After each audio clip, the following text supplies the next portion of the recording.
मुझे बता दो, क्या आप लोगों को मेरी प्रॉपर वॉइस आ रही है? Can everybody hear me properly? Can everybody see me properly, so that हम आज का डिस्कशन फाइनली स्टार्ट कर सकते हैं? बताइए, मेरी प्रॉपर वॉइस सब लोगों को आ रही है या नहीं आ रही है? Yes, very nice. सो अब हम लोग चालू करते हैं आज का डिस्कशन। और मैं आप लोगों को बता दूं कि जो हमारा लास्ट डिस्कशन था उसमें हम लोगों ने ये स्टार्ट किया था कि साहब हम क्या पढ़ने वाले हैं। तो हमने कॉस्ट अकाउंटिंग सब्जेक्ट से हमारा डिस्कशन फाइनली स्टार्ट किया है। और ये सब्जेक्ट 100 नंबर का है। और हम इसमें 3 चीज़ें कवर करेंगे: class notes, module and past exam. मैंने लास्ट टू लास्ट लेक्चर में ये बताया था what is the meaning of cost, और कॉस्ट क्या है उसको समझाने के लिए मैंने आपको एक एलवी का एग्जाम्पल लिया था और बताया था कि कॉस्ट को अगर आप सिर्फ प्रोडक्शन कॉस्ट पे ही इमेजिन कर रहे हैं कि कॉस्ट मतलब बनाने की कॉस्ट, तो you are wrong. because now the cost doesn't only mean that it's a manufacturing cost. It can be manufacturing cost, it may be selling, advertisement, marketing, research, quality control and a lot of different types of cost. तो cost को सिर्फ manufacturing cost मानना गलत है। बहुत सारी अलग अलग वेराइटी ऑफ कॉस्ट हो सकती है। और उसी के हम लोगों ने इंक्लूजन्स एंड एक्सक्लूजन्स पढ़ना स्टार्ट किए थे। मैंने आपको बताया था raw material, rent, advertisement, depreciation, ऐसे बहुत सारे खर्चे हैं जो प्रोडक्ट पे लगते हैं और वो कॉस्ट का पार्ट बनेंगे। लेकिन कुछ चीज़ें ऐसी है जो कॉस्ट का पार्ट नहीं बनेगी, और उसमें मैंने आपको एक्सक्लूजन्स में बताया था: bad debt, income tax, dividend, abnormal cost, preliminary expenses right of, GST. But GST बताओ कब कॉस्ट का पार्ट बनेगा और कब नहीं बनेगा? मैंने कल एग्जाम्पल के साथ एक्सप्लेन किया था, बताओ कब बनेगा? आगे जाके जीएसटी पढ़ेंगे तो ऑफकोर्स वो सारी चीजें वापस हम पढ़ेंगे सर ही, लेकिन फिर भी एक सिंपल कॉन्सेप्ट मैंने बताया था कि अगर आपको जीएसटी के ऊपर क्या अवेलेबल है, रिबेट, आईटीसी अवेलेबल है, तो फिर उसे आप कॉस्ट का पार्ट मत बनाइए। कल विशाल का एग्जाम्पल मैंने लिया था, कहाँ गया विशाल भाई? अच्छा, इधर आज आ गया, प्रमोशन हो गया सर, बहुत बढ़िया।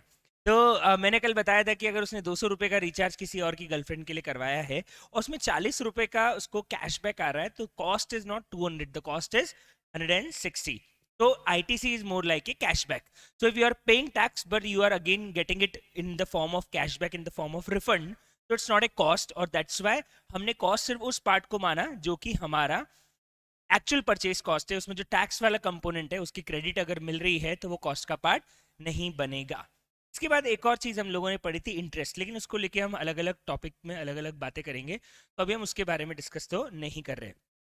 अब मैंने ये जीएसटी वाले एग्जाम्पल से आईटीसी बताया था, और यस, यही तो डिस्कशन हुआ था लास्ट में। बस कॉस्ट अभी तक तो एक्चुअली ऑनेस्टली भी यही हो रहा है कि अभी तक कुछ खास डिस्कशन हुआ नहीं है।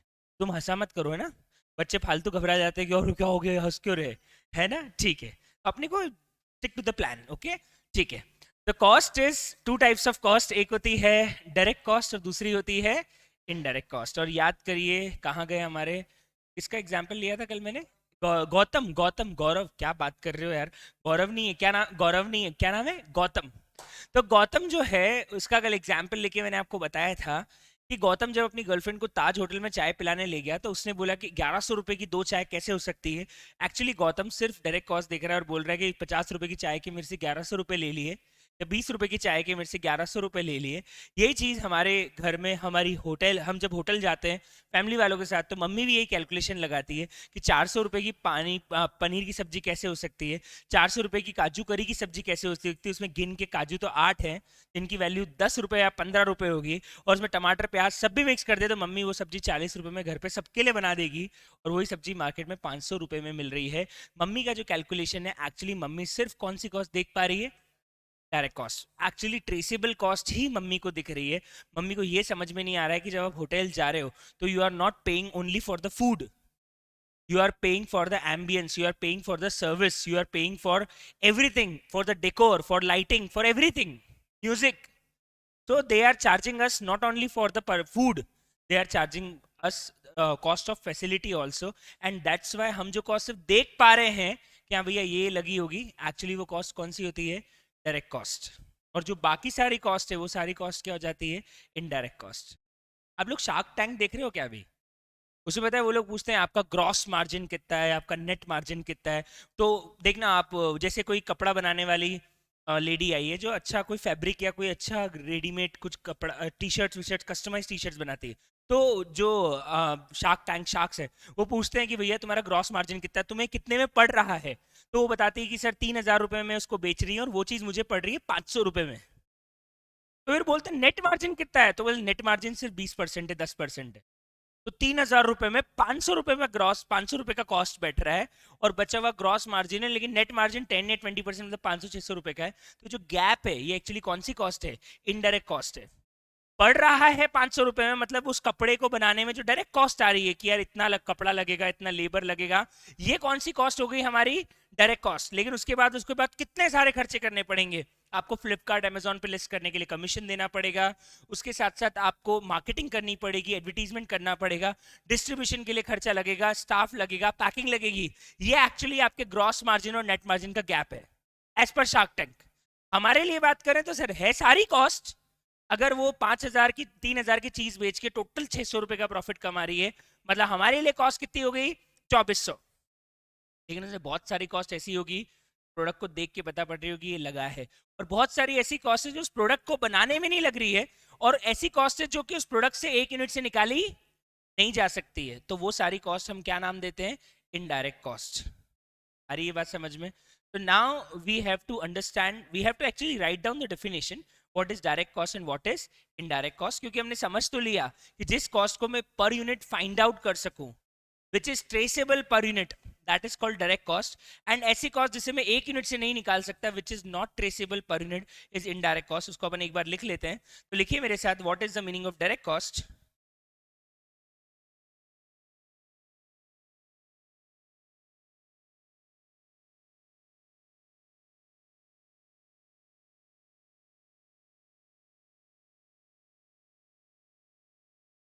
कॉस्ट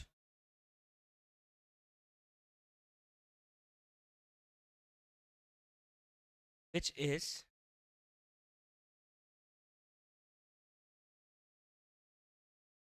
easily traceable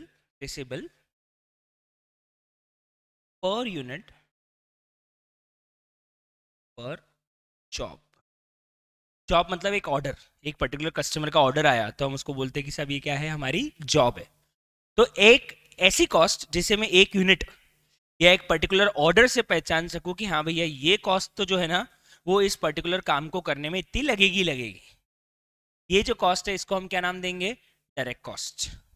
जैसे अगर थोड़ा गर्ल्स को अच्छा लगेगा एग्जाम्पल, आप कस्टमाइज एथनिक वेयर बनवाते हैं, लहंगा बनवाते हैं, I think a lot of things, ठीक है? तो वहाँ पे क्या होता है, वहाँ पे वो जो आपके डिज़ाइनर है या आप कोई डिज़ाइनर लहंगा बनवा रहे हैं, तो वो क्या करेगी? सबसे पहले आपसे रिक्वायरमेंट पूछेगी आपको किस तरह का लहंगा चाहिए, उसके बाद आपको उसमें चुन्नी वन्नी ब्ला ब्ला ब्ला ब्ला, आई डोंट नो एग्जैक्ट क्या क्या चीज़ें वो सब चाहिए कि नहीं चाहिए, उसमें क्या क्या वर्क चाहिए। अब क्या कर रही है वो? आपके ऑर्डर से आइडेंटिफाई कर रही है क्या क्या चीजें तो आप मांग ही रहे हो, कि उसमें बॉर्डर भी लगानी है, उसमें ये भी करना है, उसमें ये शिमर लगा दो, पता नहीं क्या क्या वर्ड्स होते हैं, तो I am not very sure, but ये चीजें जो है ये चीजें उसमें मुझे लगानी है। तो क्या करती है ये? वो बोलती है कि अच्छा आपको ये चाहिए, इसके हिसाब से वो फाइंड आउट करती है कि आपका प्रोडक्ट का कॉस्ट क्या बनेगा। वो आपको बताए सारी चीजें रिक्वायरमेंट पूछने के बाद बताएगी कि आप जो ड्रेस बनवाना चाहते हो उसकी कॉस्टिंग क्या आएगी, मतलब वो आपको कितने का पड़ेगा। तो वो क्या करती है? वो एक्चुअली आपके ऑर्डर के हिसाब से देखती है कि आपको क्या क्या रिक्वायरमेंट है, उसके हिसाब से वो मटेरियल लेबर जो भी लगता है वो कैलकुलेट करती है। तो जो जो चीजें वो डायरेक्टली ट्रेस कर लेती है वो तो क्या हो जाती है? Direct cost. फिर वो क्या करेगी? उसमें अपना रेंट, अपने लेबर का खर्चा, ये वो फलाना फलाना चीजें जोड़ेगी, वो जो हो जाएगी वो सब क्या हो जाएगी? Indirect cost. तो ऐसी कॉस्ट जो कि इजीली ट्रेसेबल नहीं है उसको हम क्या नाम दे देंगे? Indirect cost. तो इसका जस्ट ऑपोजिट लिख लेते हैं, what is indirect cost? Cost which is not easily identifiable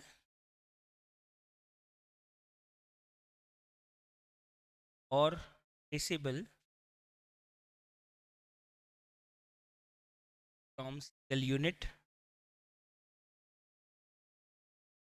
job. जिस चीज को 1 यूनिट से आइडेंटिफाई या ट्रेस नहीं किया जा सकता वो जो सारी कॉस्ट हो जाती है, that cost is basically called indirect cost. अभी तक जो आप लोग डेफिनेशन की बात, मतलब अभी तक जो आप डायरेक्ट और इनडायरेक्ट कॉस्ट का मतलब समझ रहे थे, वो आप ये समझ रहे थे कि सर बनाने में लगने वाली कॉस्ट डायरेक्ट हो जाती है, या कई लोग समझ रहे थे अकाउंटिंग के हिसाब से कि सर ट्रेडिंग में जो कॉस्ट आ जाती है वो डायरेक्ट है, और उसके बाद जो नीचे कॉस्ट आ जाती है वो इनडायरेक्ट है। एक्चुअली कॉस्ट की प्रिंसिपल्स ऐसे नहीं है अकाउंट जैसे। हमको यहाँ पे क्लियरली ये देखना पड़ेगा कि कोई भी कॉस्ट डायरेक्ट तब होगी जब मैं उसे एक पर्टिकुलर यूनिट को बनाते समय ही पता कर लूँ कि भैया ये एक प्रोडक्ट इतना इतना इतना इतना इसमें लगा ही है, इजीली पता कर लो। लेकिन जो चीज़ें मुझे इजीली एक यूनिट को देख के ट्रेस नहीं हो सकती, या एक यूनिट जैसी बनी मैं ये फाइंड आउट नहीं कर पाऊंगा कि इसमें ये कितना लगा होगा, तो वो सारी कॉस्ट फिर क्या कहलाती है? Indirect cost. Let's take an example. अब आप मुझे बताना कि इसमें से कौन सी कॉस्ट आपके हिसाब से डायरेक्ट होगी और कौन सी कॉस्ट इनडायरेक्ट होगी। कोई भी एक एग्जांपल ले लेते हैं। अपन खाने का एग्जांपल ले लेते हैं, बिकॉज एवरीबडी बेसिकली अभी सब लोग जब नीचे आते होंगे तो कुछ ना कुछ स्नैक्स जो है वो आप खाते होंगे। तो हम एक एग्जांपल लेते हैं चिप्स का, and there is a company that is Lay's. Lay's chips का एक प्लांट है, और लेस जो है वो अलग अलग अलग अलग अलग अलग तरह के फ्लेवर वाले चिप्स, मैड एंगल्स, ट्रायंगल, ये वो फलाना फलाना फलाना फलाना प्रोडक्ट जो है, नाचोस, बहुत सारे अलग अलग प्रोडक्ट जो है वो लेस बना रहा है। Okay, now the question is, एक ही फैक्ट्री में सारे प्रोडक्ट बन रहे हैं। ओके, मेरा पहला कॉस्ट जो लगा एक चिप्स को बनाने के लिए वो था साहब मुझे आलू खरीदने पड़े। मेरा क्वेश्चन है, आप इसे क्या नाम देंगे? मतलब is it a direct cost और it's a indirect cost? Direct cost. क्या आप एक बैच, जैसे एक लेस का बैच बना, या एक पर्टिकुलर लॉट तैयार किया आपने, एक पर्टिकुलर बैच तैयार किया, एक मतलब 10 kg 50 kg का एक लॉट बनाया, क्या आपने को पता पड़ जाएगा उसमें कितना आलू लगा है? ऑफ कोर्स पता पड़ जाएगा। अरे मम्मी को पता पड़ जाता है घर पे। मम्मी को पता रहता है कि अच्छा 2 किलो आलू लाई हूं ना, इतना डब्बा तो कम से कम चिप्स का भरे, और मम्मी की एक्यूरेसी इतनी है कि उनको पता है इतना ही भरेगा, वो डब्बा भी एग्जैक्ट फिट साइज का रहता है। तो जब मम्मी को पता रहता है कि 1 किलो आलू में कितने चिप्स बन जाएंगे, तो भैया वो तो कंपनी है, उनके यहाँ तो ऐसे एक्सपर्ट्स बैठे हुए जिनका काम ही यही है कि भैया ये वो सब चीज़ें एस्टिमेट्स करते हैं। तो इसका मतलब ये है कि इजीली आप पोटैटो चिप्स की कॉस्ट में आलू की कॉस्ट फाइंड आउट कर सकते हो कि इतना, अगर मैंने 10 किलो चिप्स बनाया तो उसमें मेरे को कितना आलू लगा होगा। तो ये कॉस्ट मेरी कौन सी कॉस्ट हो जाएगी? Direct cost. दूसरी कॉस्ट की बात करते हैं साहब। जो वर्कर्स है उनको हम, एक मिनट पहले नाम तो ले लूं मैं। नाम है, मैं वर्कर को वेजेस दे रहा हूं। ये कॉस्ट क्या होगी? मेरा आपसे सवाल है, अगर मैं वर्कर को वेजेस दे रहा हूं तो ये कॉस्ट आपके हिसाब से क्या होनी चाहिए? Is it a direct cost और it's a indirect cost? Online वाले बच्चों से ही मुझे सारे आंसर चाहिए, 4 या 5 बच्चे आंसर देने, बाकी सब जल्दी बताओ फटाफट। डायरेक्ट होगा इनडायरेक्ट होगा? एक्चुअली ये भी डायरेक्ट कॉस्ट। आपको पता है क्यों? क्योंकि आप लेबर के टाइम को एक स्टैंडर्डाइज कर सकते हो। ट्राई टू अंडरस्टैंड, एक कंपनी जो कि रोज एक ही काम कर रही है, वो एक पर्टिकुलर काम का क्या कर सकती है? स्टैंडर्डाइजेशन, की ये काम इतनी देर में ही होता है। जैसे मैं आपको बता दूं कि कटिंग, आलू के कटिंग की जाती है और वो आलू की कटिंग लेबर करते हैं, या आलू के चिप्स की पैकिंग का काम कौन करता है? लेबर करते हैं। तो उनका इतने दिनों में इतना सारा स्टैंडर्डाइजेशन हो चुका है कि उन्हें पता है कि साहब एक पर्टिकुलर बैच को बनाने में इतने आलू लगेंगे, और उस आलू को कट करने में लेबर का टाइम लगेगा। आज एक टेलर के पास अपन जाते हो, टेलर को बोलते हैं मेरे को उठ पटांग सा टेढ़ा मेढ़ा सूट बना के दे देना, तो क्या बोलेगा? भैया इसको बनाने में पता नहीं क्या समय लगेगा। लेकिन आप उसको एक रेगुलर चीज बोलो बनाने की, वो ऐसे ही बता देगा कि मैं इतने टाइम में इसको बना के दे दूंगा और इतना सिलाई का पैसा आपसे लूंगा। क्योंकि उसको पता है, क्योंकि वो रोज ऐसे काम करता है, तो उसको पता है इस काम को करने में नॉर्मली कितना टाइम लगता है। और अगर लेबर का टाइम पता आ गया, पता चल गया कि लेबर को एक बैच को बनाने में आधा घंटा लगता है, तो करना क्या है? Easily labour cost find out की जा सकती है कि भैया 1 घंटे का लेबर के लिए कितना रहा है। अगर मान लो एक बैच को बनाने में लेबर हमसे एक एक घंटे के हमसे लेबर 100 रुपए चार्ज करता है, और एक बैच को बनाने में आधा घंटा लग रहा है, तो बताओ मैं कितनी लेबर कॉस्ट इस बैच से चार्ज कर लूंगा? 50 रुपए। क्योंकि लेबर बोलता है साहब मैं 1 घंटे काम करने का कितना लूंगा? 100। और इस काम को करने में कितना टाइम लग रहा है? आधा, हाफ आवर, 30 मिनट्स। तो टेल मी कि यार मैं 100 रुपए अगर 1 घंटे के दे रहा हूं, तो इस बैच को बनाने में अगर हाफ आवर लग रहा है, तो कितना लेबर कॉस्ट इस बैच में लग जाएगा? 50 रुपए का। नहीं आया समझ? तो बताओ ये कॉस्ट इजीली आइडेंटिफाइबल है या नहीं है? ये भी आइडेंटिफाइबल है, तो इसलिए हम वेजेस ऑफ लेबर को भी कौन सी कॉस्ट मानते हैं? हमेशा डायरेक्ट कॉस्ट मानते हैं। नेक्स्ट,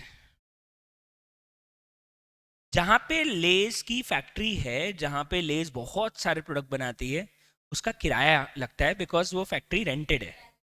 ये भी डायरेक्ट होगी, ये डायरेक्ट होगी या इनडायरेक्ट होगी, दैट इज माय क्वेश्चन। मैंने क्या बोला, जिस कॉस्ट को एक पर्टिकुलर यूनिट, एक पर्टिकुलर लॉट या एक पर्टिकुलर ऑर्डर से इजीली निकाला जा सके वो हो जाती है डायरेक्ट कॉस्ट। मुझे बताओ पहली बात, ये रेंट एक पर्टिकुलर ऑर्डर को बनाने में देना पड़ेगा क्या? टेल मी, क्या ये रेंट आपको एक पर्टिकुलर ऑर्डर या एक पर्टिकुलर काम को करने के लिए देना पड़ेगा क्या? नहीं सर, मैं तो पूरी फैक्ट्री का रेंट दे रहा हूँ। पहली बात तो उस पूरे फैक्ट्री के रेंट में मैं अकेला एक तरह का चिप्स नहीं बना रहा हूँ, 10 तरह के अलग अलग फ्लेवर के चिप्स बना रहा हूँ। और सिर्फ चिप्स ही नहीं बना रहा हूँ, उसके अलावा और भी बहुत सारा स्नैक्स बना रहा हूँ। अब मैं उस पूरी फैक्ट्री के किराए को एक पर्टिकुलर लॉट बनाते समय कैसे पता करूं कि इसमें कितना लगा? चलो आज ये भाई साहब मेरे पास है और मेरे को बोला सर मेरे को समझ नहीं आ रहा, आधा घंटा नीचे बैठ के मेरे को पढ़ा दो। मैं फैकल्टी रूम में बैठ के इसको आधा घंटा समझा दिया, पढ़ा दिया। अब मैं बोल रहा हूँ पैसे दे, फॉर एग्जाम्पल, फीस अलग से ले रहा हूँ मैं, एग्जाम्पल ले लेते हैं। तो ये बोल रहा है साहब कितने दूं, तो मैं कैलकुलेट अच्छा मेरा टाइम इतना लगा। फिर बिल्डिंग का रेंट, अच्छा इतनी जगह में, इतनी इतनी जगह में बैठा हुआ है, तो मेरी बिल्डिंग का स्क्वायर फीट इतना है, तो इतनी जगह में बैठा हुआ है तो कितना किराया लूंगा? Not possible. मैं इसको कोई नोट्स दे रहा हूँ, मैं इजीली फाइंड आउट कर लूंगा उसमें मुझे कितना कॉस्ट लगा है। मैं मेरे टाइम कितना दे रहा हूँ वो मैं इजीली फाइंड आउट कर लूंगा। लेकिन इस बिल्डिंग का रेंट में इसको कितना चार्ज करूँ वो मैं इजीली फाइंड आउट। दिन भर में हजारों बच्चे आ रहे हैं, हजारों बच्चे जा रहे हैं, हजारों बच्चे पढ़ रहे हैं, इतनी सारी मल्टीपल क्लासेस है, सुबह 7 से लेके शाम को 7 तक क्लासेस लग रही है, कई सारे रूम भरे हुए हैं, कई सारे रूम खाली हैं, रिसेप्शन है, लाइब्रेरी है, इतनी सारी चीजें हैं। मैं भाई ये जो जितनी जगह में बैठा हुआ है वही 15 मिनट के लिए बैठा, उसका रेंट कैसे फाइंड आउट करूं? तो बात ये आ रही कि इस कॉस्ट को मैं इजीली ट्रेस नहीं कर सकता। अगर ये बोलेगा सर मुझे कॉस्ट की बुक चाहिए, मैं इजीली फाइंड आउट कर लूंगा बुक मुझे कितने की पड़ रही है, मैं उसके हिसाब से इससे कॉस्ट चार्ज कर सकता हूँ। लेकिन रेंट चार्ज नहीं कर सकता, चार्ज करूंगा लेकिन मैं इजीली आइडेंटिफाई नहीं कर सकता कि साहब कितना रेंट यहाँ इन भाई साहब के कारण लगा होगा। और इसीलिए ये जो कॉस्ट है डायरेक्ट हो जाएगी, इनडायरेक्ट हो जाएगी। ऑफ कोर्स क्या हो जाएगी, इनडायरेक्ट कॉस्ट हो जाएगी। आ रही है बात समझ में? Sure, very nice. तो फैक्ट्री रेंट को हम यहाँ ले लेंगे, इट्स एन इनडायरेक्ट।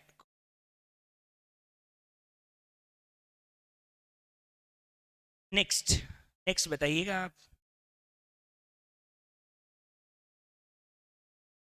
चौथा है ग्रीस। अरे वो समझिए चिप्स होता है, चिप्स, चिप्स के साथ एक वो आता है छोटे डिस्पोजल के अंदर, वो सॉस टाइप का जिसको ऐसे डिप करके खाते हैं, हाँ। वो ग्रीस ही तो होता है, और क्या होता है? वो ग्रीस तो मुंह में जाते ही चिप्स एकदम ग्रीसी ग्रीसी हो जाता है, पूरा मस्त एकदम फ्लेवर आ जाता है। Actually grease is not that sauce है ना, डोंट इमेजिन। आप इमेजिन करोगे अच्छा वो ब्लैक कलर का सॉस और वो सब खा के वाओ वाओ वाओ, एकदम मुंह से ग्रीसी ग्रीसी हो गया, कुछ भी ऐसे ही जा रहा है एकदम, ये सब बह के जा रहा है ना, फ्रिक्शन इतना बढ़िया हो गया। सवाल ये है कि जो ग्रीस है वो सॉस नहीं है। ग्रीस बेसिकली कहाँ यूज होता है? मशीनिंग में ग्रीस यूज होता है ताकि वो मशीन प्रॉपरली फंक्शन कर सके। Now my question is whether it's a direct cost और it's a indirect cost. Direct cost ना, क्योंकि एक पैकेट में कितना ग्रीस लग रहा है वो तो इजीली ऊपर से डाल देते हैं ना, तो पता चल जाता है कि 100 ग्राम चीज, चीज नहीं, ग्रीस हम लोगों ने लेज में डाला है। ऑफ कोर्स ये कॉस्ट डायरेक्ट होगी, इनडायरेक्ट होगी? इनडायरेक्ट होगी, क्योंकि बेटा आप कभी भी प्रोडक्ट में वो ग्रीस नहीं लगा रहे हो, आप कहाँ लगा रहे हो ग्रीस? मशीन में। और मशीन कहाँ यूज होगी? प्रोडक्ट को बनाने के लिए। तो भैया कैसे फाइंड आउट करोगे कितना एक लेस के चिप्स को या एक लॉट को बनाने में कितना ग्रीस लग गया? नहीं फाइंड आउट कर सकते, तो इजीली तो बिल्कुल नहीं कर सकते, तो ये कॉस्ट भी हमारी क्या हो जाएगी, इनडायरेक्ट कॉस्ट हो जाएगी।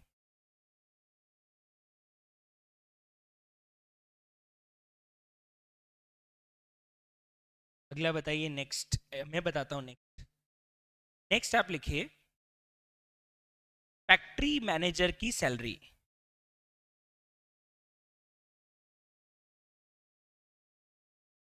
भैया साहब एक फैक्ट्री मैनेजर हैं, वो फैक्ट्री मैनेजर पूरी फैक्ट्री को संभालते हैं। आप मुझे बताओ वो भाई साहब कैबिन में बैठ के काम करते हैं, एक लॉट बनते ही बता पाओगे उस मैनेजर साहब ने इस काम को करने में कितना टाइम डिवोट किया? वर्कर जो फैक्ट्री में मजदूर है, जो एक्चुअली फैक्ट्री में काम कर रहा है, वो कितना टाइम उस काम को करने में दे रहा है वो निकाला जा सकता है। लेकिन एक मैनेजर जो कि एक नहीं 10 काम संभाल रहा है, वो पर्टिकुलर उस काम को करने में कितना टाइम दे रहा है, क्या वो आइडेंटिफाई हो सकता है? Not possible. तो मुझे बताओ फैक्ट्री मैनेजर की सैलरी इनडायरेक्ट कॉस्ट है। ऑफ कोर्स ये इनडायरेक्ट कॉस्ट होगी, आप उसको इजीली ट्रेस नहीं कर सकते, तो ये इनडायरेक्ट कॉस्ट में जाएगी। जी सर।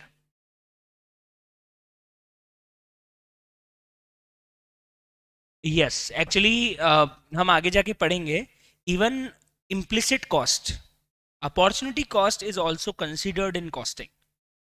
हमेशा हम हमारी इम्प्लिसिट और अपॉर्चुनिटी कॉस्ट को भी कॉस्ट मानते हैं। इसका सिंपल एग्जांपल ऐसे समझ लीजिएगा कि एक किराने की दुकान है सब छोटे सी गांव में, ठीक है। वो भाई साहब जो है ना, वो भाई साहब अपनी खुद की दुकान में धंधा कर रहे हैं और 6,000 रुपए का महीने का प्रॉफिट कमाते हैं। कितना कमाते हैं? 6,000 रुपए का महीने का प्रॉफिट कमाते हैं। और बोलते देखो मेरी कॉस्ट आती है 15,000 रुपए और मैं 21,000 का सेल करता हूँ, तो मेरा हर महीने का प्रॉफिट कितना हो गया? 6,000। वो दुकान खाली भी रहे ना तो किराए पे जाती है 8,000 रुपए में, कितने में जाती है? तो वो भाई साहब डिसाइड कर रहे हैं अच्छा मुझे इधर तो 6,000 कॉस्टिंग सिर्फ इतनी लग रही है। भाई दुकान का किराया भी अल्टीमेटली तेरी कॉस्ट है। आज वो दुकान तेरी खाली है, मतलब किसी और को देता तो 7,000 8,000 रुपए मिलते, तो अल्टीमेटली वो कॉस्ट लग गया ना, क्योंकि जेब से गया नहीं, जेब से गया नहीं, पर जेब में आने से रह गया। कोई चीज जेब से गई नहीं लेकिन जेब में आने से रह गई, तो वो भी मेरे लिए एक तरह का लॉस है या नहीं है? वो भी मेरे लिए एक तरह की कॉस्ट है। तो हम अपॉर्चुनिटी कॉस्ट को भी काउंट करते हैं। वो हम आगे जाके जब क्वेश्चंस करेंगे तब समझेंगे, तो और अच्छे से उस बात को हम क्लियरली समझ लेंगे। ठीक है, आगे बढ़ते हैं और आते हैं नेक्स्ट कॉस्ट पे। नेक्स्ट कॉस्ट बड़ी इंटरेस्टिंग है, ये है रॉयल्टी। पहली बात, रॉयल्टी क्या होती है बताया था मैंने पहले भी। रॉयल्टी मतलब you are using someone's design, you are using someone's patent, you are using someone's name, trademark, copyright या पेटेंट्स को यूज करने के लिए आपको क्या देनी रहती है? रॉयल्टी देनी रहती है। ठीक है। अब अपन एग्जाम्पल लेस का ले रहे हैं, तो लेस के एग्जाम्पल को अपन ऐसे समझ सकते हैं कि मान लीजिए कोई फेमस शेफ है, एक शेफ का नाम मैं ले लूंगा रणबीर ब्रार। एक फेमस शेफ है और एक्चुअली उसने लेस के कुछ फ्लेवर्स बनाए, मतलब लेस के साथ टाई अप करके उन्होंने लेस के कुछ फ्लेवर इंडियन स्टाइल में बनाए हैं। तो रणवीर ब्रार ने मान लीजिए एक फ्लेवर बनाया इंदौरी जिरावन नाम से। इंदौरी जिरावन चिप्स का फ्लेवर का नाम क्या है? जिरावन फ्लेवर। आज तक लेज ने ऐसा फ्लेवर नहीं बनाया, पर रणवीर ब्रार ने इंदौरी जिरावन का यूज करके और कुछ और चीजों को चेंज करके एक चिप्स का नया फ्लेवर बना दिया जिसका नाम है जिरावन। जैसे ही लेज वाले को कोई पता पड़ा तो पता पड़ा यार ये तो बहुत ही गजब का फ्लेवर है। वो रणवीर ब्रार के पास गया, रणवीर ब्रार को बोलता है कि ये फ्लेवर हमें बेच दो ठाकुर, ये फ्लेवर हमें बेच दो। ठाकुर बोलता है कि ऐसे कैसे बेच दूं? आज ये इतनी मेहनत करके मैंने फ्लेवर बनाया है, तुम्हें दूंगा तो तुम एक बार में मेरे से फ्लेवर का मजा ले लोगे और जीवन भर मेरे नाम से बेचोगे, मतलब जिरावन फ्लेवर बेचोगे। मुझे क्या मिला? मुझे तो हर एक प्रोडक्ट पे रॉयल्टी चाहिए। मतलब जैसे ही एक चिप्स बिके 50 पैसे की रॉयल्टी, अगर 20 रुपए का चिप्स बेच रहा है तो 50 पैसे चुपचाप मेरी जेब में दे देना। तो आपके जितनी भी सेल्स होगी, जितना भी प्रोडक्शन आप करोगे, हर एक चिप्स के पैकेट पे मुझे 50 पैसे की क्या चाहिए? रॉयल्टी चाहिए सर। तो भैया अब लेस को हर एक पैकेट को बेचने पे, बनाने पे 50 पैसे की रॉयल्टी रणवीर ब्रार को देनी पड़ रही है। अब बताओ ये कॉस्ट डायरेक्ट है या इनडायरेक्ट है? ऑफ कोर्स डायरेक्ट है, ऑफ कोर्स डायरेक्ट है। क्योंकि आप तो इजीली पता कर सकते हो ना कि जैसे ही मैंने 1 यूनिट बनाई, मुझे पता है कि साहब मुझे 50 पैसे तो सीधे किसको देने पड़ेंगे? एक शेफ को उसकी पेटेंट के लिए देना पड़ेगा। तो जो भी कंपनीज पेटेंट्स खरीदती है, जनरली पता है पेटेंट दो तरीके से डील होते हैं। या तो ऑल टाइम एक बार में पैसा दे दिया, अगर पेटेंट का एक बार में पैसा दे दिया तो मेरी एसेट बन गई, उसको तो मैं अगले 5 साल 10 साल तक उसका यूज करूंगा, वो तो मेरे लिए एक फिक्स एसेट्स हो गया। लेकिन अगर आप बोल रहे हो नहीं मैं पेटेंट का पैसा पर यूनिट देता हूं, जितनी यूनिट बनाऊंगा हर यूनिट का पेटेंट का पैसा मिलेगा, अब ये मेरे लिए कौन सी कॉस्ट हो गई? डायरेक्ट कॉस्ट हो गई। क्योंकि और जनरली हम यही एज्यूम करते हैं कि पेटेंट का पैसा पर यूनिट मिलता है, क्योंकि अदरवाइज वो कॉस्ट ही नहीं है। अगर आपने एक बार में पूरा पैसा दे दिया तो मुझे अगले 5-10 साल तक बेनिफिट देने वाला है, तो वो तो मेरे लिए असेट हो गई। लेकिन अगर हमें रॉयल्टी दिया जाएगा तो हम ये मानेंगे कि वो पर यूनिट दिया जा रहा है। एक जनरल अजम्पशन यही है, और इसीलिए किसका पार्ट बनेगा? It is a part of direct cost. हम हमेशा किस में लेंगे? डायरेक्ट कॉस्ट में ही। नेक्स्ट,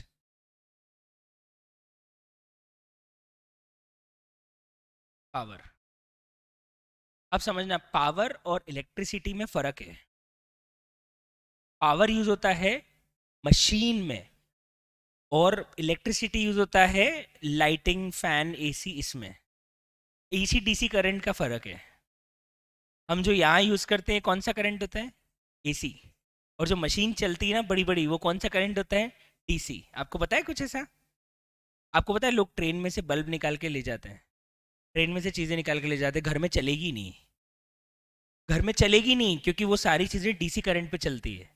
और हमारे घर में जो इलेक्ट्रिसिटी कनेक्शन होता है वो एसी होता है। आप वो बल्ब घर में लगा लेना, फूट जाएगा, चलेगा ही नहीं। लोग बेवकूफ है, ट्रेन में से निकाल के ले जाते हैं, बेचारे रेलवे को बल्ब भी प्रोटेक्ट करके पूरा पैक करके रखना पड़ता है। अरे बाथरूम के मग्गे भी बांध के रखते हैं वो लोग। ये हालत है हमारे यहाँ पे। आप सोचो, रेलवे की जो वो लाइटिंग की इक्विपमेंट्स होते हैं ना, वो आप निकाल के ले जाओगे, घर में चलेंगे ही नहीं, वो डीसी करंट पे चलते हैं। जबकि घर में कौन सा करंट होता है? एसी होता है हमारे यहाँ पे, ऑल्टरनेट करंट होता है, डायरेक्ट करंट नहीं होता है। मशीन डीसी करंट पे चलती है। क्या होता है, मशीन का पावर अलग होता है और लाइटिंग अलग होता है। अब मशीन के पावर की मैं बात करूं तो आप इजीली उसके हॉर्स पावर, उसकी रनिंग से ये फाइंड आउट कर सकते हो कि वो कितना पावर यूज कर रही है। और हमारी गाड़ी भी एक तरह की मशीन है। क्या हम गाड़ी कितना फ्यूल कंज्यूम कर रही है वो नहीं निकाल सकते? टैक्सी वाला ये नहीं पता कर सकता है कि 1 किलोमीटर अगर मेरी गाड़ी चलेगी तो मुझे कितने का पेट्रोल लग जाएगा? बताओ, पता कर सकता है कि नहीं कर सकता है? कर सकता है, तो कंपनी मशीनों में क्यों नहीं कर सकती? तो इसीलिए जो फ्यूल और पावर कॉस्ट है, उसे हम कौन सी कॉस्ट मानते हैं? Direct cost. लेकिन यहीं पे अगर मुझे पावर की जगह दे दिया जाए कि साहब इलेक्ट्रिसिटी है, तो फिर मैं इसे क्या मानूंगा? Indirect cost. क्योंकि electricity is used as an AC current, जो हमारे यहाँ लाइट वाइट और ये सब चलाने में आता है, वो हमारे लिए इनडायरेक्ट कॉस्ट है। लेकिन पावर जो है वो मशीन को पावर करता है, तो मैं मशीन के हॉर्स पावर, मशीन की रनिंग से इजीली फाइंड आउट कर सकता हूँ। जैसे मान लो मैंने एक लॉट बनाया पोटैटो चिप्स का एक फ्रायर के अंदर, वो फ्रायर जो है वो आधा घंटा लेता है एक लॉट को तल फ्राई करने में, और फ्रायर की जो कैपेसिटी है उसके हिसाब से वो 1 घंटे के अंदर 1000 रुपये का पावर कंज्यूम कर जाएगा। ऑफ कोर्स आधा घंटा मैंने अगर फ्राई किया तो 500 रुपये का पावर मुझे इस लॉट कॉस्ट से निकालना पड़ेगा। तो ये तो मैं इजीली फाइंड आउट कर सकता हूँ। एक टैक्सी वाला क्या power cost, fuel cost easily find out नहीं कर सकता है? एक आदमी बोलता है मुझे 100 किलोमीटर दूर जाना है, तो फ्यूल कॉस्ट ऐसे कैलकुलेटर पे निकाल लेगा। अच्छा मेरी गाड़ी इतने का माइलेज देती है, इतने का पेट्रोल आ रहा है, पर किलोमीटर इतना पड़ रहा है, और ये आदमी इतने किलोमीटर जाने की बात कर रहा है, तो इससे पेट्रोल के नाम पे इतने पैसे लेने हैं अपने को। ये तो इजीली फाइंड आउट किया जा सकता है। तो ये कॉस्ट भी हमारे लिए क्या हो जाएगी? डायरेक्ट हो जाएगी। नेक्स्ट। हाँ, तो उसके हॉर्स पावर तो एक ही सिंगल मेजरमेंट है ना। मेरे पास 4 मशीन है, एक 100 हॉर्स पावर की, दो 20-20 हॉर्स पावर की। जो 100 हॉर्स पावर की है वो ऑफकोर्स 5 गुना पावर कंज्यूम करेगी as compare to 20-20 horse power वाली मशीन के। तो इजीली उससे तो आप बांट सकते हो ना कि यार मेरा जो एक मशीन 1 घंटे में इतनी यूनिट कंज्यूम कर लेती है।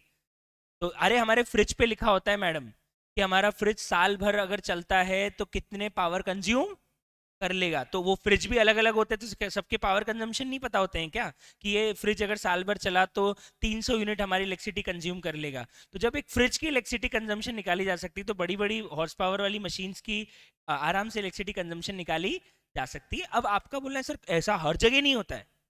देखो we have to, it's a very subjective matter. कहीं हो सकता है कि आप मशीन वाइज पावर सेग्रीगेट ना कर पाओ, हो सकता है आप मशीन वाइज पावर सेग्रीगेट कर पाओ। तो अब ये तो सब्जेक्टिव हो गया, हो भी सकता है। और इनका भी बोलना सही है सर, ऐसा हर जगह थोड़ी हो सकता है सर, मशीन तो अलग अलग हो सकती है। उसके बाद एग्जैक्ट कैसे टाइम पता करोगे कौन सी मशीन कहाँ कितनी देर चली? एक एक चीज का रिकॉर्ड थोड़ी रख सकते हैं। रख सकते तो इनडायरेक्ट कर लेना। पर हमारा जनरल अजम्पशन क्या रहेगा, अगर क्वेश्चन में सिंपल पावर कॉस्ट आ जाए तो हम मानेंगे कि साहब ये क्या है? डायरेक्ट कॉस्ट है। क्योंकि देखो अब वो क्वेश्चन हर चीज का वो पूरा कंडीशन के साथ तो देगा नहीं कि हम मान रहे हैं कि पावर आइडेंटिफाइबल है ये वो, तो बच्चे को डायरेक्ट हिंट हो जाएगी फिर तो सिर्फ लिख देगा क्या? Power cost. तो हमको एज पर द मॉड्यूल जो भी क्वेश्चंस के उन्होंने सिंपल अजम्पशंस लिए हैं, हमको उसके अकॉर्डिंग उसको मानना है। बाकी तो हर कॉस्ट सब्जेक्टिव हो सकती है, कोई भी कॉस्ट ट्रेसेबल हो भी सकती है, तो industry to industry, situation to situation matter करेगा। हम जनरल अजम्पशंस पे जा रहे हैं जी। पावर और फ्यूल वही है ना, फ्यूल भी कहाँ यूज होता है अल्टीमेटली? मशीन को चलाने के लिए। वो इलेक्ट्रिसिटी से चल रही है तो पावर, और अगर वो फ्यूल से चल रही है तो वो एक ही बात है, पावर एंड फ्यूल। यस जी। ग्रीस फुल नहीं है। नहीं नहीं नहीं, ग्रीस कैसे पता पड़ेगा? आप मुझे बताओ। फ्यूल तो डायरेक्ट कंजम्पशन है मशीन के साथ। ग्रीस चलो मेरी गाड़ी चल रही है, मेरी गाड़ी का मेंटेनेंस होता है साल भर में, मैं साल भर में एक बार गाड़ी में ऑयल चेंज करवाता हूँ, ग्रीसिंग करवाता हूँ, या मेंटेनेंस साल भर में करवाता हूँ। अब एक दोस्त 4 किलोमीटर गाड़ी चला के ले गया, मैं उससे बता सकता हूँ उसने 4 किलोमीटर में कितना पेट्रोल कंज्यूम किया, लेकिन ग्रीस कैसे पता करेगा कितना कंज्यूम हुआ? उसने एग्जैक्टली कैसी गाड़ी चलाई, कहाँ गाड़ी चलाई, क्या चलाया, ग्रीस का यूज कितना हुआ, कितनी ऑयलिंग हुई, कितना मेंटेनेंस हुआ, ये सब इससे थोड़ी आइडेंटिफाई हो सकता है। इसलिए इस कॉस्ट को हम क्या मानते हैं, इनडायरेक्ट। फ्यूल डायरेक्टली मशीन से आइडेंटिफाई इसलिए हो जाता है क्योंकि हम कंजम्पशन रेट निकाल सकते हैं कि अगर आधा घंटा मशीन चलती है, 1 घंटा मशीन चलती है, तो इतना पावर या इतना फ्यूल कंज्यूम हो जाता है। ग्रीस कोई रेकरिंग ऐसा तो है नहीं कि रोज ग्रीसिंग हो रही है, हफ्ते में, महीने में, 2 महीने में, 4 महीने में एक बार मेंटेनेंस और ग्रीसिंग होता है, तो इसलिए वो डायरेक्टली कंजम्पशन पता किया नहीं जा सकता। वेरी नाइस, आगे बढ़ते हैं और नेक्स्ट कॉस्ट पे आते हैं। नेक्स्ट कॉस्ट है, सुनना, सुपरवाइजर सैलरी। सुपरवाइजर कौन होता है, पहले ये फाइनल कर लो, कौन होता है सुपरवाइजर? फैक्ट्री में जो सुपरवाइज करता है। वाह, व्हाट्स ए ट्रांसलेशन। अब मैं ट्रांसलेशन की बात नहीं कर रहा हूँ, सुपरवाइजर का सिंपल मीनिंग बताओ क्या होता है? सिंपल मीनिंग मतलब मशीन चलाता है। एक्चुअली ऑपरेटर जो होता है वो होता है डायरेक्ट, मतलब मशीन ऑपरेटर होता है, वो तो मशीन ऑपरेटर कहलाता है। जो मजदूर होता है वो वर्कर होता है।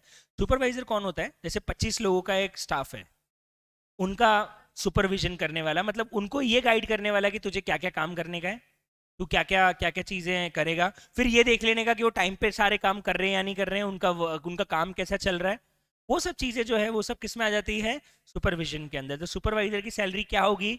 इनडायरेक्ट, क्योंकि वो सीधे प्रोडक्ट पे काम नहीं कर रहा है, वो 25 वर्कर को एक साथ डायरेक्शन दे रहा है कि तू ये कर, तू ये कर, तू ये कर। तो आप एक पर्टिकुलर प्रोडक्ट से या एक पर्टिकुलर काम से उसको आइडेंटिफाई नहीं कर सकते, इसलिए हम सुपरवाइजर की सैलरी को भी हमेशा कौन सी कॉस्ट मानते हैं?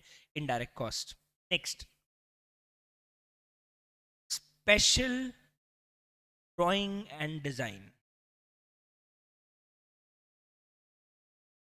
पहले ये है क्या समझने को, स्पेशल ड्राइंग एंड डिजाइन मतलब क्या हुआ? एक्चुअली मेरे को एक ऑर्डर आया और उस ऑर्डर के लिए मुझे डिजाइन और ड्राइंग बनवानी पड़ी। ये जनरल प्रोडक्ट नहीं था, जनरल प्रोडक्ट होता तो मेरे को फिर अलग से डिजाइन बनवानी नहीं पड़ती, हो तो मैं इतने सालों से बना रहा हूँ। ये कोई कस्टमर का स्पेसिफिक अलग तरह की रिक्वायरमेंट है। कस्टमर बोलता है नहीं मुझे ये प्रोडक्ट ऐसा नहीं, जैसे मैं आपको इसका एग्जांपल लेता हूँ, रॉल्स रॉयस। रॉल्स रॉयस हमेशा कस्टम गाड़ियां बनाता है, और कस्टम गाड़ियां बनाने में वो बहुत सारी ऐसी चीजें हैं जो कस्टमर की रिक्वायरमेंट के हिसाब से करता है। एक बहुत इंटरेस्टिंग स्टोरी है इसको लेके, बताए। रॉल्स रॉयस में अ, एक आदमी चाहता था, बहुत रईस कोई बिजनेसमैन था, वो ये चाहता था कि रॉल्स रॉयस में इस तरह की रॉल्स रॉयस बने कि उसमें मैं अपना कॉफ़ी का मग रखूं, तो उसमें एक ऐसा कॉफ़ी होल्डर होना चाहिए कि वो कॉफ़ी उसमें से गिरे नहीं।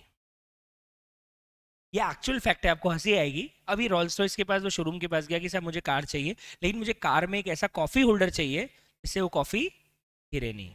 अब रॉल्स रॉय ने वैसी कार बनाई, और रॉल्स रॉयस को उस कार को बनाने के एक नहीं दो कार बनानी पड़ी, क्योंकि एक कार को उन्होंने क्रैश टेस्ट करके ये देखा कि अगर क्रैश होता है या एक्सीडेंट होता है तो भी कॉफी नहीं गिरनी चाहिए, प्रोटोटाइप। तो उन्होंने एक कार तो सिर्फ क्रैश टेस्ट के लिए बनाई, और जब वो car successfully crash test pass हो गई, फिर उन्होंने दूसरी कार वैसी की वैसी बना के कस्टमर को दिया। आपको पता है रॉल्स रॉय ने डबल पैसे लिए कंपनी कस्टमर से, एक के नहीं, किसके? दो के पैसे लिए। जो रॉल्स रॉयस 3 करोड़ की आती है, उस कस्टमर को सिर्फ उस कॉफी मग के कारण या उस कॉफी होल्डर के कारण रॉल्स रॉयस 3 करोड़ की नहीं 6 करोड़ की करी, क्योंकि भैया वो क्रैश टेस्ट वाली कार का पैसा भी तो तू ही देगा। नहीं आ रही बात समझ में? तो अगर आपने किस कस्टमर के लिए कोई स्पेशल खर्चा किया है जो कि किसी डिजाइनिंग ड्राइंग किसी का भी पार्ट है, तो आप मुझे बताओ क्या उसे सभी कस्टमर को बांटोगे या वो ही देगा? तो मुझे बताओ ये जो डिजाइनिंग की कॉस्ट है इसको आप क्या मानोगे, इट्स इनडायरेक्ट कॉस्ट और direct cost? Of course it's direct cost, because I can easily identify कि भैया ये पैसा मुझे किससे लेना है। बाकी लोग बोलेंगे हमको कोई फर्क नहीं पड़ता, कॉफी गिरे नहीं गिरे हम पोंछ देंगे, लेकिन उसके लिए 3 करोड़ नहीं देंगे। है ना?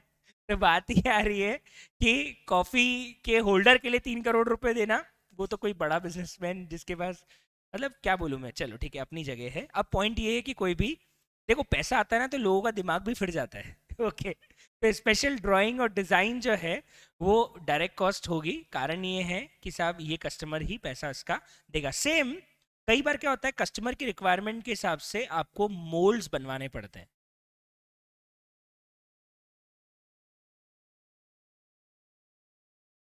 अब देखो अभी वो पता नहीं ना ऑर्डर है कि नहीं है।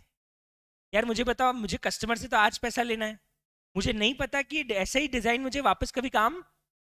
अब अगली बार कोई कस्टमर आएगा तो हो सकता है मुझे डिजाइनिंग कॉस्ट ना लगे, तब मैं नहीं लूंगा। लेकिन आज मुझे नहीं पता ना कि वो कस्टमर आगे आएगा कि नहीं आएगा, और उसकी एग्जैक्ट स्पेसिफिकेशन वही रहेगी जो इसकी है। अगर मान लो उसकी स्पेसिफिकेशन कोई और है तो मुझे फिर नया प्रोटोटाइप बना के करना पड़ेगा। तो इसलिए प्रॉब्लम ये है कि आज कंपनी छोड़ नहीं सकती कॉस्ट ये सोच के कि आगे जाके कस्टमर आ गया तो क्या, आज तो आपको लेना पड़ेगा, क्योंकि पता नहीं ना कि ऐसा रेडीमेड मार्केट कोई अवेलेबल, ऐसा कोई संकी और भी मिलेगा जिसको कॉफी के लिए 3 करोड़ रुपए एक्स्ट्रा देने हो। जी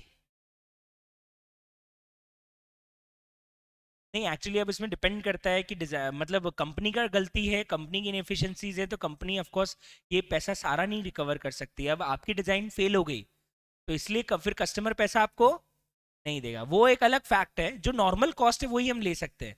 अब ये एबनॉर्मल कॉस्ट हो गई क्योंकि आपकी डिजाइन ही फेल हो गई, उसे बोलते हैं sunk cost. You have incurred something but you cannot recover it from the customer because the cost is completely sunk because of the design failure. So if there is a design failure and the product, now the product is not practically to use, then company has to bear this loss. Company उसे कभी भी customer से recover नहीं कर सकती। कारण ये है कि साहब डिजाइन फेलियर हो गया तो कस्टमर इस बात का पैसा क्यों देगा? फिर तो वही क्या करता, मार्केट से किसी से कॉफी मग लाके या कुछ करके 2-4 ट्रायल एंड एरर वही करके कुछ ना कुछ कर लेता। तो एक्चुअली कस्टमर आपसे एक्सपेक्ट करता है कि आप उनको प्रोडक्ट डिलीवर करोगे। उसके बाद आप उसमें कितना डिजाइन कॉस्ट ये सब करते हो, वो फिर एक देखना पड़ेगा कि क्या खर्चा कस्टमर जस्टिफाइबल है लेने के लिए और क्या नहीं है। ठीक है, अब आते हैं एक और खर्चा होता है मोल्ड्स। मोल्ड्स क्या होते हैं सर? साँचे, जिसको आई थिंक आप लोग केक्स और बेकिंग में यूज करते हो। सर हम तो ऐसा कुछ करते ही नहीं हैं। अगर करते हो तो आपको बताओ, मोल्ड्स और साँचे आते हैं जो अलग अलग बिस्किट्स अलग अलग साइज के होते हैं, जो कि आप यूज करते हो। जैसे अभी वैलेंटाइन पे हार्ट शेप का बहुत लोगों ने खरीदा होगा यहाँ पे क्लास में भी, कि अपने बॉयफ्रेंड को मैं ऐसे हार्ट शेप का केक जो है वो कटवाऊंगी, है ना? ठीक है, तो किसी ने वो दिल तोड़ने वाला लड़के ने काटा होगा हॉस्टल के अंदर, बोले मेरा तो दिल तोड़ के चली गई तो मैं वो वाला काटूंगा जिसमें एक एरो जा रहा है दिल के अंदर से। अब आपने जो है अलग से, कस्टमर ने एक अलग तरह का डिजाइन के लिए मोल्ड बनवाए, मतलब कंपनी को उस कस्टमर की डिजाइन को कंप्लीट करने के लिए अलग से क्या बनवाने पड़े? मोल्ड्स बनवाने पड़े। आप मुझे बताओ ये कॉस्ट भी डायरेक्ट होगी? क्योंकि जो जब हम बोल रहे हैं कि साहब डिजाइनिंग कॉस्ट डायरेक्ट है, तो उस डिजाइन के इम्प्लीमेंटेशन के लिए अगर आपको मोल्ड्स बनवाने पड़ रहे हैं तो वो कॉस्ट भी क्या हो जाएगी? डायरेक्ट ही हो जाएगी कॉस्ट। यस। और बताइए सर, नेक्स्ट कॉस्ट। आप मुझे बताओ इनकम टैक्स को आप कौन सी कॉस्ट मानोगे? इट्स ए डायरेक्ट कॉस्ट और इट्स ए इनडायरेक्ट कॉस्ट? ये ध्यान रखना, ध्यान रखना, क्या है? इनडायरेक्ट। हाँ, कैसा पलटा, 1 सेकंड में पलटा।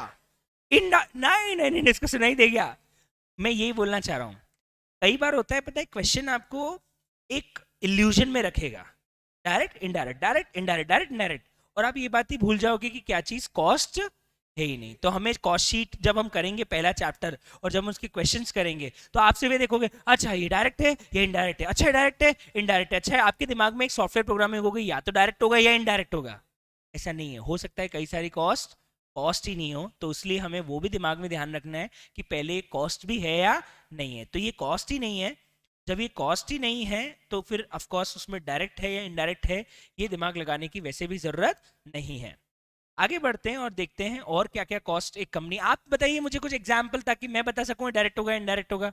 जी, डेप्रिसिएशन क्या होगा? Very nice. Next question is depreciation क्या होगा? Actually it's a indirect cost. तो आप बोलोगे सर ऐसा क्यों? हाँ, जनरल अजम्पशन में बताता हूं क्यों, समझना। Lay's is using a fryer, okay, that fryer is used for frying all type of snacks. एक कॉमन मशीन है जहाँ पे 10 तरह के स्नैक्स जो हैं वो बन रहे हैं।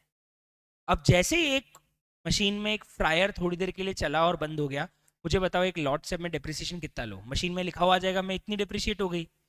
नहीं। आपको क्या करना पड़ेगा, मैं आपको बताता हूँ। आपको पूरे साल भर का एस्टिमेशन लगाना पड़ेगा कि साल भर में मैं कितना प्रोडक्शन करूंगा। करूंगा, किया नहीं है, करूँ, क्योंकि भैया कॉस्टिंग तो आज करनी है। मैं आज प्रोडक्शन स्टार्ट कर रहा हूँ, 10 दिन हुए, साल चालू हुए।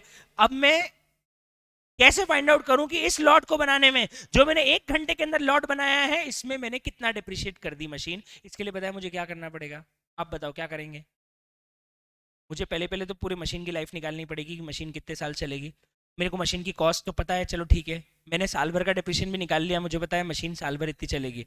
अब भैया उससे मेरे को ये निकालना पड़ेगा कि मेरा साल भर का प्रोडक्शन कितना होगा, वो भी इस प्रोडक्ट का नहीं, सारे प्रोडक्ट का। फिर उसमें मुझे ये भी निकालना पड़ेगा कि कौन सा प्रोडक्ट कितना मशीन कंजम्पशन करता है। हो सकता है किसी में मशीन कंजम्पशन ज्यादा हो, किसी में मशीन कंजम्पशन कम हो, किसी में टाइम ज्यादा लगता हो, किसी में टाइम। तो भैया ये इजीली ट्रेसेबल कहाँ हुआ? और आप जो ये ट्रेस कर रहे हो, ये कोई एक्चुअल बेसिस पे ट्रेस कर रहे हो या एक एस्टिमेशन लगा रहे हो? तो भैया ऐसे तो मैं फिर हर चीज़ का एस्टिमेशन लगा लूंगा, रेंट का भी लगा लूंगा। किराया साल भर में इतना देने वाला हूँ, साल भर में इतना प्रोडक्शन करूंगा, तो फिर 1 यूनिट का रेंट इतना हो गया। साल भर में मैं मैनेजर को सैलरी इतनी देने वाला हूँ, मैं साल भर में इतना प्रोडक्शन करूंगा, तो 1 यूनिट का मैनेजर का सैलरी इतना हो गया। मैं साल भर में सुपरवाइजर को इतना दूंगा, साल भर में इतना प्रोडक्शन करूंगा, तो 1 यूनिट का इतना हुआ। ये सब एक्चुअल नहीं, ये सब क्या है? एस्टिमेटेड। मैं चाह रहा हूं कि आप वो कॉस्ट बताओ जो आपको पता है कि एक्चुअली कितनी लगी है। ये जो सब हम एस्टिमेशन कर रहे हैं एक्चुअली इनडायरेक्ट कॉस्ट है, तभी एस्टिमेशन करना पड़ रहा है। अगर वो डायरेक्ट कॉस्ट होती तो आपको एस्टिमेशन करने की जरूरत नहीं होती। तो आप डेप्रिसिएशन को एक एस्टिमेट बेसिस पे ही निकाल पाओगे कि एक प्रोडक्ट पे कितना लगा है। तो ये डायरेक्ट नहीं हुआ, ये क्या हो गया? इनडायरेक्ट। मशीन प्रोडक्ट बनते ही अगर मुझे पता होता है कि भैया मशीन इतनी कंज्यूम हो गई है, तो मैं बोलता है कि डायरेक्ट कॉस्ट है। वो नहीं हो सकता। वो पता है कब हो सकता है? जब मैं मशीन को किराए पे किसी स्पेशल काम के लिए। नहीं समझ पा रहे हो आप? एक कस्टमर ने बोला साहब मुझे इस तरह का काम चाहिए, वो मशीन ही मेरे पास नहीं है, मेरे को उसके लिए मशीन बाहर से किराए पे। अब बताओ मशीन का किराया डायरेक्ट होगा इनडायरेक्ट होगा? क्योंकि मुझे पता है इस पर्टिकुलर काम को करने के लिए मैं किराए पे लाया था, वापस कर दूंगा, तो ये जो किराया है ये मुझे इस कस्टमर से लेना है। तो बताओ ये कॉस्ट इनडायरेक्ट हो गई या डायरेक्ट हो गई? डायरेक्ट हो गई। तो अगर आप डेप्रिसिएशन की बात कर रहे हो तो आप उसे डायरेक्ट नहीं प्रूव कर पाओगे, और करने में आपको अंदाजा ही लगाना पड़ेगा। लेकिन अगर प्लांट हायर चार्जेस है, आपको मशीन किराए पे लानी पड़ी किसी पर्टिकुलर काम को करने के लिए, तो फिर ये क्या हो जाएगी? Direct cost. What about storage cost? Storage of raw material, storage of finished goods, storage of WIP, मतलब जो भी स्टॉक मेरे पास में उसकी स्टोरेज कॉस्ट है, of course it's indirect cost. कारण ये है कि पहली बात, कंपनी जो स्टोरेज यूज कर रही है उसका खर्चा पर यूनिट नहीं होता है। पर यूनिट कब होगा? जब आपने किसी और का स्टोरेज यूज किया। आज मान लो लेस को अपना आलू बाहर स्टोर करके रखना पड़ रहा है, और उसको पता है जब मैं 1 किलो आलू स्टोर करके रखता हूँ, मान लो उसको लेस को ही पता है कि मेरा जो इन्वेंट्री पीरियड है वो 15 दिन का है। मतलब जब से मैं आलू खरीदता हूँ और मैं आलू को यूज करता हूँ, इसके बीच में 15 दिन तक का गैप रहता है। तो मुझे 15 दिन के लिए आलू को स्टोर करके रखना पड़ता है, और 1 किलो आलू को स्टोर करने में 15 दिन में मुझे 5 रुपए की कॉस्ट आ जाती है। अब ये कॉस्ट डायरेक्ट हो गई, क्योंकि मुझे 1 किलो आलू से ट्रेस कर सकता हूँ कि मेरे को कितना स्टोरेज कॉस्ट उस आलू को स्टोर करने में लग रहा है। लेकिन आपका खुद का स्टोरेज है। अब आप वहां पे स्टोरेज पर यूनिट नहीं दे रहे हो, आप वहां पे स्टोर का पूरे साल का रेंट या महीने का रेंट दे रहे हो। आप स्टोर मैनेजर को पूरे महीने की या साल की सैलरी दे रहे हो। वहां का डिप्रिसिएशन जो फ्रीजर्स और अलग चीजों का है वो साल भर का आ रहा है। तो अब ये कॉस्ट फिर डायरेक्ट नहीं होगी, अब ये इनडायरेक्ट हो जाएगी। क्योंकि आप पर केजी या per unit storage cost find out कैसे करोगे? क्योंकि साल भर में कितना स्टोर रहने वाला है, कितना साइकिल है, कितना रॉ मटेरियल रहेगा। एक ही रॉ मटेरियल थोड़ी रहेगा, 50 अलग अलग चीजों का रॉ मटेरियल एक ही स्टोरेज के अंदर रहेगा। वो कितना एरिया ऑक्यूपाई कर रहा है, ये सब चीजें इजीली निकाली नहीं जा सकती। कब निकाली जा सकती है? जब मेरा खुद का स्टोर ही नहीं है, मुझे सिंपल किसी और के स्टोरेज में रखना पड़ रहा है। वो मुझसे किराया किस बेसिस पे लेगा? Quantity wise. तो फिर मैं उसे इजीली निकाल सकता हूं कि मुझे मेरे को 1 किलो आलू में 5 रुपए का स्टोरेज आता है, 10 रुपए का आलू मार्केट से पड़ा, मतलब मेरा 1 किलो आलू 15 रुपए का हो गया। 10 रुपए का तो खरीदा, 5 रुपए उसको स्टोरेज में लग गए, तो मेरे को कितने का पड़ा? 15 का। और 1 किलो आलू में 200 ग्राम चिप्स बना देता हूं, तो ये 15 रुपए की कॉस्ट को मुझे 200 ग्राम चिप्स से बांटनी, ये मैं इजीली निकाल सकता हूँ। समझ रहे हो मैं क्या बोलना चाह रहा हूँ? लेकिन आप खुद ही स्टोरेज मेंटेन कर रहे हो, खुद ही उसका किराया दे रहे हो, खुद ही उसका मेंटेनेंस दे रहे हो, तो उसे आप फिर इजीली ट्रेस नहीं कर सकते। तो फिर वो क्या हो जाएगी? Indirect cost. तो जो भी कंपनी स्टोरेज अपने यहाँ मेंटेन करती है उसके कॉस्ट को हम हमेशा इनडायरेक्ट कॉस्ट ही मानते हैं, क्योंकि वहां पे ये नहीं लिखा हुआ है कि हम पर केजी पे कर रहे हैं। तो अगर आप मान लो स्टोर का रेंट पे कर रहे हो, आपके यहाँ एक स्टोरेज है और आप उसका रेंट पे कर रहे हो, तो फिर ये किसका पार्ट बन जाएगा? इनडायरेक्ट कॉस्ट का पार्ट बन। आ रहा हूँ मैं एक एक करके आ रहा हूँ। एडवर्टीजमेंट और सेल्समैन एक्चुअली डायरेक्ट कॉस्ट की सिंपल है, बनाते समय ट्रेस हो जाए। सब पे आएंगे अपन, पहले बात पे आते हैं। बनाते समय मतलब मैं एक प्रोडक्ट बना, डिजाइन नहीं बना रहा हूँ, प्रोडक्ट बना रहा हूँ। एक प्रोडक्ट बनाते समय ही मुझे पता पड़ जाए कि कौन कौन सी कॉस्ट मुझे इस प्रोडक्ट को बनाने में लगी है। तो पहली बात, बनाने के बाद की कॉस्ट को हम हमेशा क्या मानेंगे? इनडायरेक्ट। सेलिंग वेलिंग। लेकिन हाँ, इसमें एक अच्छा सवाल आता है, पैकिंग। पैकिंग कौन सी बात कर रहा हूँ? Primary packing. प्राइमरी पैकिंग मतलब लेस चिप्स में हवा भर के जो रैपर है, वो रैपर जो हवा के साथ हमने डाला है उसके अंदर थोड़े बहुत चिप्स भी डाल दिए, बाकी मेन क्या डाली है? हवा डाली है। वो जो पैकेज है, वो पैकिंग जो है उसकी कॉस्ट को मैं क्या मानूं? जो रैपर में खरीद रहा हूँ, लेस को रैपर किसी और से बनवा के खरीदना पड़ रहा होगा, वो कॉस्ट क्या होगी? डायरेक्ट होगी। ऑफ कोर्स वो एक यूनिट से इजीली ट्रेसेबल हो सकती है, क्योंकि आज मान लो एक कोल्ड ड्रिंक बनाने वाली कंपनी है, उसको पता है एक टिन मुझे कितने का पड़ता है, एक टिन वो बाहर से बनवाता है तो कितनी उसकी कॉस्टिंग आती है, वो उसे पता है। तो ये जो पैकिंग कॉस्ट है हमेशा क्या होगी? डायरेक्ट होगी। लेकिन अगर हम बात करें रिगार्डिंग एडवर्टीजमेंट, तो ये कॉस्ट किस में जाएगी? Indirect cost. क्योंकि आप इसे पर यूनिट कैसे ट्रेस करोगे? पहली बात तो इसे पर यूनिट भी ट्रेस नहीं कर सकते। दूसरी कॉस्ट, दूसरी ये बात है कि ये कॉस्ट बनाते समय नहीं लगेगी, ये कॉस्ट बेचते समय लगेगी। तो बनाने के बाद वाली सारी कॉस्ट को हम हमेशा वैसे भी क्या मानेंगे? इनडायरेक्ट ही मानेंगे। ट्रांसपोर्टेशन इनवर्ड है, आउटवर्ड है? लाने का है या जाने का है? लाने का है। लाने का ट्रांसपोर्टेशन रॉ मटेरियल कॉस्ट में जुड़ जाएगा। 10 रुपए किलो आलू पड़ता है, लाने में 2 रुपए लगते हैं, मेरे लिए आलू की कॉस्ट 12 रुपए है। और जाने का ट्रांसपोर्टेशन इनडायरेक्ट कॉस्ट है, क्योंकि वो बेचने में लग रहा है, तो वो कॉस्ट वैसे भी कहाँ जाएगी? इनडायरेक्ट के अंदर। तो अभी इसमें और डिस्कशन है, बहुत सारी चीज़ें हैं, तो वो हम कल डिस्कस करेंगे। कल हम इसमें और अच्छी चीज़ें पढ़ेंगे। मैं आपको अलग अलग एलिमेंट्स और बताऊंगा, क्या होता है प्राइम कॉस्ट, क्या होता है ओवरहेड्स, क्या होता है मटेरियल, और एलिमेंट्स भी क्या क्या होते हैं, सब डिस्कशन हम कल करेंगे। सो बाकी बातें हम कल के लिए रखते हैं। आज का क्लास हम यहीं पे कर रहे हैं finish. Thank you so much, enjoy, good day, bye bye, thank you। yes Gautam बोलिए।